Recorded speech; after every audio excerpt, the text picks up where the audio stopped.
नमस्कार, आप देख रहे हैं हल्ला बोल टीवी। मैं हूं दीपक शर्मा और पप्पू यादव जो राजनीति कर रहे हैं ये राजनीति के धुरंधरों के छक्के छुड़ा देने वाली राजनीति है। आप सोचिए, एक सांसद 6 दिन तक 7 दिन तक बेऊर जेल में रहता है।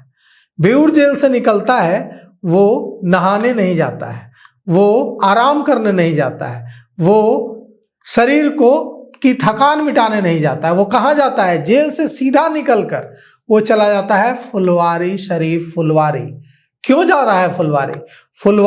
वो सांसद है, उसके क्षेत्र की घटना नहीं है, लेकिन सांसद पप्पू यादव बड़ा राजनीतिक मैसेज देने की कोशिश कर रहे हैं, बड़ी राजनीतिक शतरंज की बिसात पर चाल चलने की कोशिश कर रहे हैं और इसका जबरदस्त फायदा पप्पू यादव को हो रहा है। पप्पू यादव को इन 7 दिनों की जेल ने हीरो बना दिया है।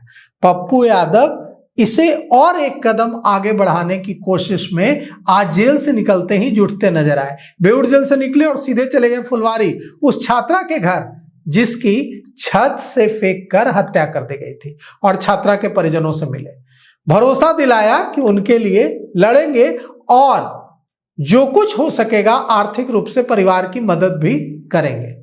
कहां हैं ऐसे सांसद? पप्पू यादव क्या मैसेज देने की कोशिश कर रहे हैं?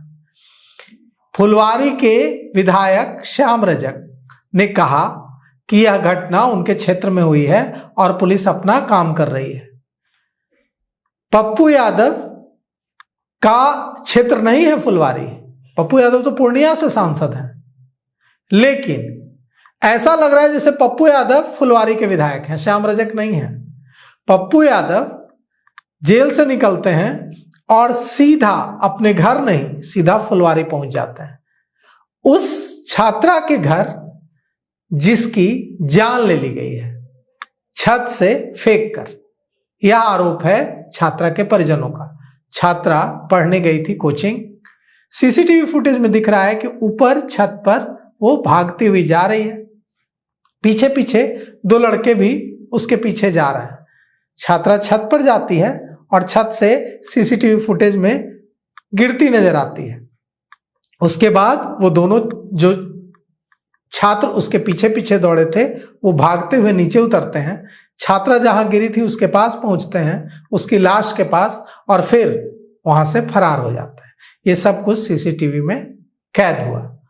अब छात्रा के परिजन पूछ रहे हैं कि उनकी बेटी तो पढ़ने गई थी, हाल ही में उस कोचिंग में एडमिशन लिया था, फिर उसे किसने मारा और जिसने उसकी हत्या की उसके पीछे का मकसद क्या है? राबड़ी देवी सदन में आवाज उठा रही हैं। तेजस्वी यादव कहीं नहीं दिख रहा है। तेजस्वी यादव बिहार विधानसभा में नेता प्रतिपक्ष हैं। जनता ने उन्हें नेता प्रतिपक्ष बनाया है। जैसे मुख्यमंत्री की कुर्सी लोकतंत्र में बेहद ही महत्वपूर्ण है, वैसे ही लीडर ऑफ ऑपोजिशन, नेता प्रतिपक्ष की कुर्सी भी उतनी ही महत्वपूर्ण है। तेजस्वी यादव मुख्यमंत्री नहीं है, लेकिन नेता प्रतिपक्ष तो हैं। तेजस्वी यादव गए फुलवारी, तेजस्वी यादव गए जहानाबाद शंभू गर्ल्स हॉस्टल कांड की छात्रा के घर मिलने? नहीं गए। तेजस्वी यादव युवराज हैं, वो युवराज की राजनीति कर रहे हैं। पप्पू यादव विपक्ष की राजनीति कर रहे हैं। और पप्पू यादव को अब तक वह विरासत नहीं मिल पा रही थी क्योंकि लालू प्रसाद यादव ने तेजस्वी यादव को अपना उत्तराधिकारी घोषित किया था और बिहार के यादवों ने तेजस्वी यादव को अपना नेता मान लिया था। लेकिन अब जिस तरह से पप्पू यादव एकदम एग्रेसिव होकर राजनीति कर रहे हैं, शंभू गर्ल्स हॉस्टल कांड को जिस तरह से उठाया, जेल भेजे गए, जेल से निकले और खेमका हत्याकांड को उठा दिया। कहा कि खेमका हत्याकांड में जिस युवक का एनकाउंटर हुआ है वो गलत है, फर्जी एनकाउंटर हुआ है और वे इसे लेकर हाईकोर्ट सुप्रीम कोर्ट जाएंगे। पुलिस ने गलत लड़के को उठाकर एनकाउंटर कर दिया है और उन्होंने दावा किया कि उनके पास सबूत है। पप्पू यादव ने 6 रातें जेल में काटी हैं। थोड़ा डरे सहमे दिखने चाहिए थे जेल से बाहर आने पर, लेकिन पप्पू यादव तो पप्पू यादव हैं और ऐसा लग रहा है जैसे उन्हें कहां से ताकत मिल गई है जेल से। क्यों ऐसा पप्पू यादव फील कर रहे हैं, इतना मोटिवेटेड? क्योंकि उन्हें समझ में यह बात आ रही है, कोई राजनीति के कच्चे खिलाड़ी नहीं है, उन्हें यह बात समझ में आ रही है कि पुलिस ने परोस कर थाली में उन्हें वो चीज दे दी है जिसके लिए हर नेता पूरी जिंदगी मेहनत करता है, तरसता है। वो है लोगों की आंखों में नायक बनने का मौका।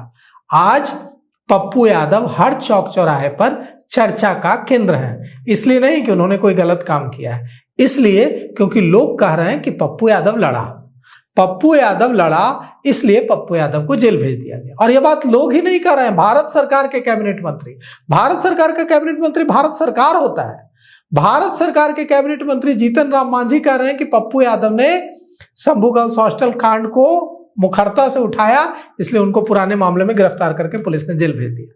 ये भारत सरकार के कैबिनेट मंत्री गया जी के सांसद जीतन राम मांझी कह रहे हैं। आम लोगों की बात तो छोड़िए, आम लोग तो क्या क्या नहीं कर रहे। तो पप्पू यादव को पुलिस ने सब कुछ दे दिया है, जिसके लिए पप्पू यादव इतने दिनों से प्रयास कर रहे थे, कोशिश कर रहे थे।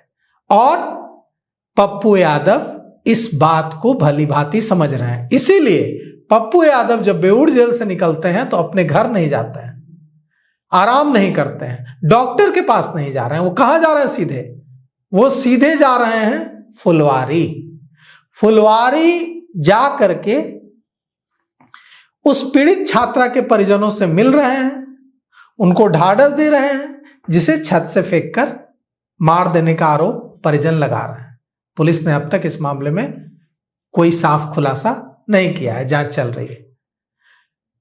कहना है परिजनों का कि हत्या की गई है। पप्पू यादव ने आश्वासन दिलाया है कि उनकी लड़ाई लड़ेंगे और आर्थिक मदद और हर तरह से मदद देने का वादा किया है। अब देखिए, पप्पू यादव फुलवारी की छात्रा, शंभू गर्ल्स हॉस्टल कांड की छात्रा और दूसरे परफेक्ट गर्ल्स हॉस्टल कांड की छात्रा और तमाम इस तरह के मामलों को कितनी मुखरता से उठाते रहते हैं। और पुलिस उनको हीरो तो पहले ही बना चुकी है। अब अगर पुलिस ने फिर से कुछ किया तो शायद पप्पू यादव हीरो से स्पाइडरमैन बन जाए, यानी सुपर हीरो। तो हम देखते हैं कि कैसे पुलिस एक नेता को, जो पूर्णिया के सांसद हैं, कोसी सीमांचल में प्रभाव है, पैन बिहार अपील वाला नेता बना देती है। और अब पप्पू यादव इस मौके को हाथ से जाने नहीं देंगे। देखिएगा पप्पू यादव किस नए अवतार में आज से दिखेंगे। तो फिलहाल इस पेशकश में इतना ही। आगे की खबरों के लिए देखते रहिए हल्ला बोल टीवी। शुक्रिया।